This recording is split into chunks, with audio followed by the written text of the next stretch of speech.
ராணுவத்தால அரசாங்கத்தின் உதவியோட ஒரு பெரிய விகாரம் கட்டியிருக்கினா அது தொடர்பாக நாங்கள் ஆளுநர்கிட்டையும் போயிருக்கிறோம், பாராளுமன்ற உறுப்பினர்கள் தற்போதைய உறுப்பினர்கள்ட்டையும் போயிருக்கிறோம், முந்தைய அரசாங்கத்திட்டையும் போயிருக்கிறோம், எல்லார்டையும் போயிருக்கிறோம். அந்த காலத்தில் எங்களுக்கு நீங்கள் ஆட்சிக்கு வந்த காலத்தில் எங்களுக்கு சொல்லப்பட்ட பதில் வந்து இது முந்தைய அரசாங்கங்கள்ல இனவாதமாக செயற்பட்ட விடயம் தான், இது ஒத்துக்கொள்கிறோம். ஆனால் எமது ஆட்சியில் எதுவும் நடைபெற மாட்டாது என்று எங்களுக்கு வாக்குறுதிகள் தந்திருந்தீர்கள். ஆளுநரும் அறிக்கை எழுதுகிறார் இன்று வரையும் எழுதி முடியவில்லை.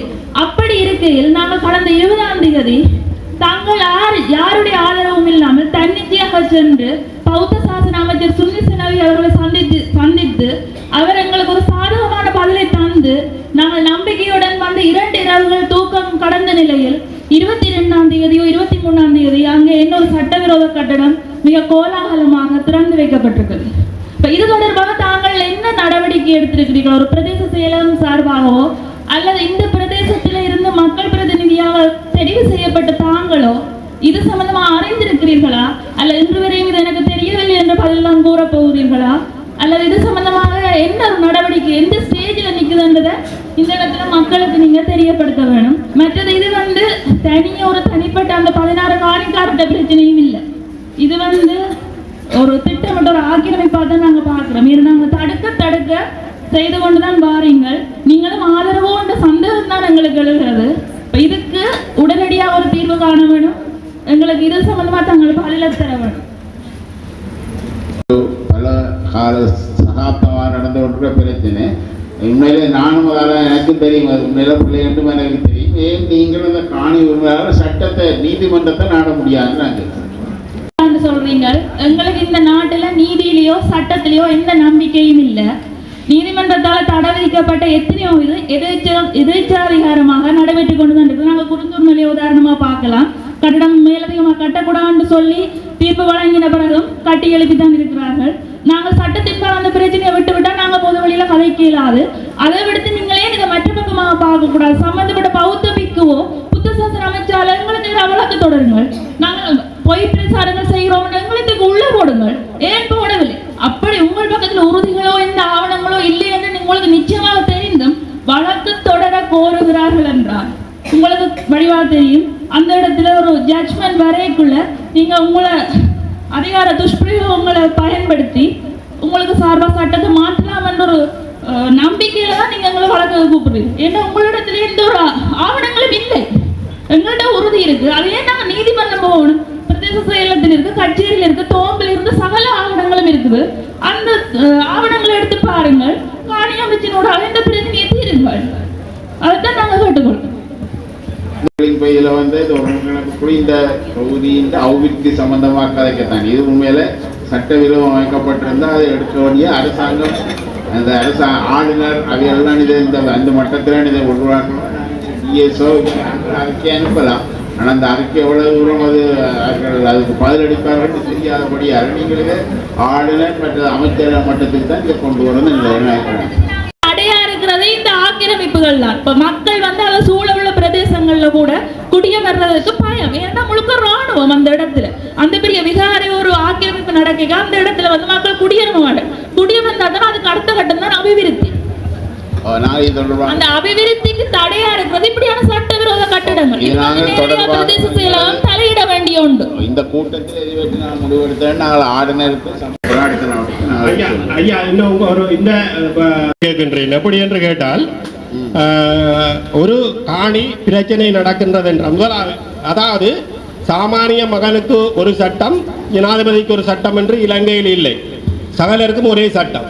ஒரு காணி ஒன்று பிரச்சனை நடக்குதென்றால் போலீசாரின் கடமை என்ன? காணி பிரச்சனை நடக்குதென்றால் நான் விடயத்தையே நானே சொல்லுகின்றேன். பிரச்சனை நடக்குதென்றால் இதுவரையும் கூப்பிட வேண்டும், இதுவரும் அந்த இடத்தில் நிற்காதீர்கள், இருவரும் வெளியேற வேண்டும் என்று சொல்லுவதுதான் போலீசாரின் கடமை. இல்லையோ இருவரும் மீண்டும் பிரச்சனையை ஆரம்பித்தால் நீதிமன்றத்துக்கு கொண்டு செல்ல வேண்டியது போலீசாரின் கடமை.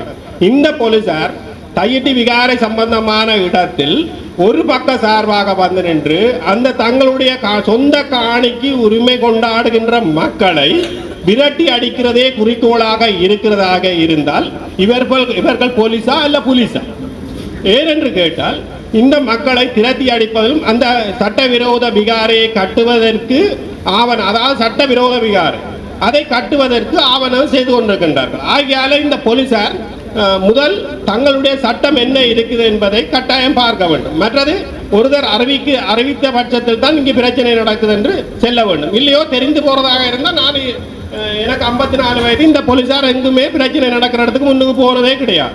ஆனால் இவர்கள் மக்கள் அங்கே போகும் முன்னமே அவர்கள் சென்று விடுவார்கள். ஆகியால முதல் சட்டம் ஒழுங்கு எல்லாத்தையும் சீர் செய்கிறது போலீசார் சரியாக நடைபெற வேண்டும். அந்த விடயத்தை கவனத்தில் கொள்ளுங்கள். தையிட்ட விகார தொடர்பாக 2019ஆம் ஆண்டு சபையில் ஒரு தீர்வு வளர்ந்திருக்கு. அன்றைக்கே சட்ட நடவடிக்கை எடுக்கணும். மற்றது பிரதேச சபையில் இருக்கிற பிழை என்னென்றால் நிறைய அத்துமீறின கட்டணங்களுக்கு சட்ட நடவடிக்கை எடுக்கவே இல்லை. தற்போது செயலாளர்கள் கேட்க மட்டும்தான் அந்த சட்டவிரோத கட்டணங்கள் எடுத்திருந்தா இவ்வளவு பிரச்சனை இங்கே வர்றதுக்கு வாய்ப்பில்லை. மற்றது இன்னொரு விடயமும் தெல்லிப்பள கூட்டுறவு வைத்தியசாலைக்கு வந்து முன்னாள் பாராளுமன்ற உறுப்பினர் விக்னேஸ்வரன் அவர்களால் 1,20,00,000 காசு மற்றும் அரசாங்க அதிபருடைய அசமந்த போக்கு காரணமாக இன்றைக்கு அந்த காசு திரும்பி விட்டது. இன்றைக்கு பரிகாரம் பகுதியில் இருக்கிற அவ்வளவு இதுக்கும் அமைய வேண்டிய இந்த கட்டிடத்தை அநியாயமாக 1,20,00,000 காசை திருப்பி அனுப்பியிருக்கணும். அதான் உங்கள்கிட்ட நான் வினயமாக கேட்கிறேன் என்றால் மீண்டும் இதுக்கான ஒரு இந்த நிதியை வந்து இந்த தெளிப்பட கூட்டுறவு வைத்தியசாலையை பெற்றுக் கொடுக்கணும் என்றால் இங்கே இருந்து நான் மருதங்கேணிக்கு தான் அந்த இதால் பாதிக்கப்பட்ட பெண்களையால் அந்த சிறுவர்களை நாங்கள் அழைத்து செல்ல வேண்டிய தேவை இருக்குது. இந்த பரிகாரங்களுக்கு எந்த இதுவுமே இல்லை. ஆகவே இதை கவனத்தில் எடுக்கணும் என்றுதான் என்னுடைய கோரிக்கை. இதில் கூட்டுறவு திணைக்களம் நீங்கள் கடிதம் அனுப்பி மாறி மாறி கோஆபரேட்டிவ் அனுப்பியிருக்கிறீங்க, அதை விட கூட்டுறவு திணைக்களத்துக்கு அனுப்பியிருக்கீங்க.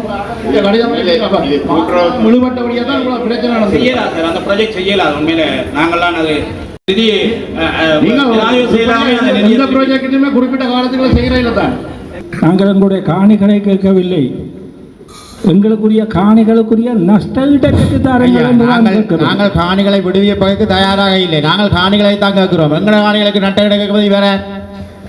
அதுக்கு மறுமொழி சொல்லுங்கள். எங்களுக்கு உங்களை யார் நஷ்டஈடு கேட்கல? எங்கட காணிக்கு நாங்கள் காணிகளை தானே கேட்கிறோம். நாங்கள் ஒரு கிளப்பால விரும்பினாக்களுக்கு நஷ்டஈட்டை பண்ணி கொடுக்க போறோம். உங்களுக்கு விருப்பம் அப்படி சொல்லுங்க. நீங்கள் எங்கட காணி நஷ்டஈடு கேட்பீங்க. உங்க காணிக்கு நாங்கள் நஷ்டஈடு கேட்கிறீங்க.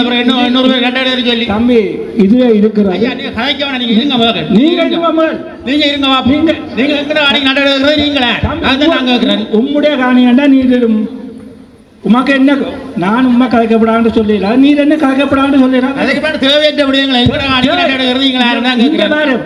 எங்கிட்ட இருக்கு அவ்வளவு தேவை. உன்னுடைய இல்லாட்டா நான் என்ன செய்யறது? இதுல இருக்கிறதா என்ன? இதுல இருக்கிறதா அவ்வளவு தேவை. அதை நீர்கள் என்ன வரை எடுத்துறீங்க எங்களுக்கு தெரியும். நாங்கள் உரிமை உங்களுக்கு இல்லை. நீ காணிய வேண்டி கொண்டாங்க தந்தா சரி. அவர்கள் காணி தந்தா வேண்டிக் கொள்ளுங்கள். ஐயா, நாங்கள் இந்த ஜனாதிபதி எலெக்ஷனுக்கு பிறகு நாங்கள் எங்களுடைய கௌரவ அமைச்சர் அவர்களையும் மற்ற எங்களுடைய கௌரவ பாராளுமன்ற உறுப்பினர்களையும் நாங்கள் கூட்டிக் கொண்டு எங்கள் காணிகளை காட்டினார்கள். அவர்கள் இதை விடுவித்து தருவதாக எங்களுக்கு உறுதிமொழி அளித்திருக்கின்றனர். எனவே மிக விரைவிலே எங்களுடைய காணிகள் விடுவித்து தர வேண்டும். நாங்கள் அதுக்கான நடவடிக்கை எடுக்கிறோம். கடிதங்கள் போட்டிருக்கிறோம். விரும்பினவைக்கு சட்டப்படி சுவீகரிக்கப்பட்ட காணிகள்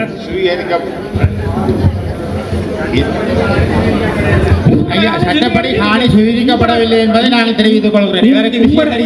உங்களோட காணி உங்களோட காணிக்கு மாதிரம் பெற்றுக்கொள்ளேன். தேவையில்லாமல் எங்கட காணிகள் கட்டப்படுவதில் நீங்கள் ஆள் இல்லை. இன்றைய தினம் இந்த வலிகாம் வடக்கு பிரதேச செயலகத்துக்கு உட்பட்ட இந்த இடத்துல இருக்கிற அபிவிருத்தி தொடர்பான ஒரு இந்த கூட்டம் நடைபெற்றது. இது வந்து 2021ஆம் ஆண்டு பிறகு சுமார் 4 வருடங்கள் பிறகு தான் இந்த கூட்டத்தை நாங்கள் ஒழுங்கு செய்து நடத்தி இருக்கின்றோம். இந்த கூட்டம் வந்து உண்மையிலே இந்த வலிகாம் வடக்கு உங்களுக்கு தெரியும் ஒரு மிக பிரசித்தமான ஒரு இடம் யாழ்ப்பாணம் மாவட்டத்தில். ஏனென்றால் ஏற்கனவே பல கோயில்கள், பாடசாலைகள் மற்றும் விமான நிலையங்கள், துறைமுகங்கள் எல்லாம் இருக்கின்ற ஒரு இடம் என்றபடியால் நாங்கள் இதில் முக்கியத்துவமாக இருக்கிறபடியால் நாங்கள் இதை அபிவிருத்தி செய்ய வேண்டிய தேவை இருக்கின்றது. அதன் அடிப்படையில் நாங்கள் இந்த கூட்டத்தை ஒழுங்கு செய்திருந்தோம். குறிப்பாக நாங்கள் இன்றைக்கு நமது இந்த இடத்துல இந்த கூட்டத்தில் தையிட்டி விகாரை தொடர்பாகவும் இந்த நில விடுவிப்புகள், இராணுவத்தின் பிடியில் உள்ள காணிகளை விடுவித்தல் மற்றும் விமான நிலைய விஸ்தரிப்புகள், அபிவிருத்திகள் மற்றும் நமது பகுதிகளிலே செய்ய வேண்டிய இந்த பாடசாலைகள், வீதிகள் தொடர்பான அபிவிருத்திகளும் தொடர்பாக எல்லாம் உரையாடி இருக்கின்றோம். மிகவும் சுமூகமான முறையில் ஒரு மிகவும் ஒரு நல்ல சூழ்நிலையில் இந்த கூட்டங்கள் நடைபெற்றது. அதுக்கு ஒத்துழைப்பு வழங்கிய பிரதேச செயலாளர் மற்றும் சகல அரசு அதிகாரிகள், பொது நிறுவனங்களின் பிரதிநிதிகள் அனைவருக்கும் அதை நன்றியை தெரிவித்துக் கொண்டு அடுத்த கூட்டத்தில் இந்த கூட்டத்தில் எடுக்கப்பட்ட முடிவுகள் எவ்வளவு தூரம் நாங்கள் அதை நிறைவேற்றி இருக்கிறோம் என்றதோடு அடுத்த கூட்டத்தை நாங்கள் ஆரம்பித்து மீண்டும் நாங்கள் இந்த கூட்டத்தை நடத்தி இந்த பகுதியை அபிவிருத்தி செய்வதற்கு தேவையான எல்லா நடவடிக்கையும்